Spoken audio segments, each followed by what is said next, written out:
नमस्कार मित्रांनो. आज आलोय आपण जुन्नर तालुक्यामध्ये या गावाला आणि घंटानाथ दगड. कृपया मला जास्त मारू नका, माझं आयुष्य कमी होत आहे.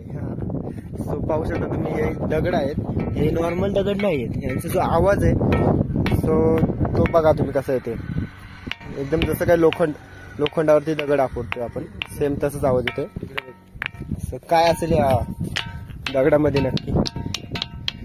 सेम लोखंडाचा आवाज येतो, दगड आहे. हा बघा आता आवाज कसा येतोय, नॉर्मल येतो एकदम. इकडे पाहू शकता तुम्ही, खूप इंटरेस्टिंग आहे. घंटानाथ रिंगिंग स्टोन असं पण म्हणतात आणि याच्यावरनं त्या गावाला भरपूर ओळख पण पटलेली आहे. ह्या दगडांसाठी हे गाव फेमस आहे. सो व्हिडिओ कसा वाटला नक्की सबस्क्राईब करा.